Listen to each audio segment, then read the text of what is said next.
নমস্কার, আমি সৈকত মজুমদার। আমি খুব সামান্য কিছু লেখালেখি করি, তো সেগুলো একটি পত্রিকায় আমার প্রকাশ পেয়েছে, সারস্বত সাহিত্য পত্রিকা, যেটা ফিয়ারলেস অ্যান্ড ফ্ললেসের সাহিত্যিক দিক। তো এটা প্রকাশ পেয়েছে একমাত্র লক্ষ্মীদির উদ্যোগে। তো সেই জন্য লক্ষ্মীদিকে আমি ভীষণভাবে ধন্যবাদ জানাই। শ্রীমতী লক্ষ্মী বিশ্বাস দিদি, আমার অনেক ভালোবাসা নিও, আর তোমার আশীর্বাদেই আমি আজকে এতদূর এগোতে পেরেছি। তুমিও খুব ভালো লেখো আমি জানি। তো আজকে সবার সামনে আমি আমার লেখা কিছু কবিতার থেকে দু একটি কবিতা একটু পাঠ করে শোনাচ্ছি। কেমন লাগলো আপনারা অবশ্যই কমেন্ট বক্সে জানাবেন। বহুরূপী নারী। নারীর কটি রূপ, কেন তিনটি? কন্যা, জায়া, জননী।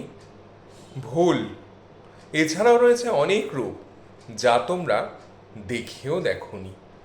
নারী এখন যুদ্ধ করে, চালায় বিমান, অথচ প্রতিনিয়ত দিতে হয় তার অস্তিত্বের প্রমাণ। নারী চালায় রাষ্ট্র, চালায় দফতর আবগারি, অথচ তাকেই রোজ শুনতে হয় ভালো হয়নি তরকারি।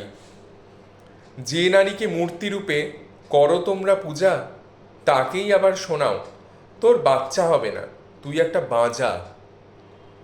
নারীর হাতেই গড়ে উঠছে সমাজ সংসার, কিন্তু পণের টাকা না পেলেই শালিকে পুড়িয়ে মার। নারী দেহকে ভাগ করতে হয় না তোমাদের দ্বিধা। নারী তো আসলে কলুর বলদ, সংসারের বোঝা টানা গাধা। নারীকে নিয়ে বন্ধ হোক এমন দ্বিচারিতা, চলো সকলে মিলে ফিরিয়ে আনি নিজের মনের শুদ্ধতা। নমস্কার।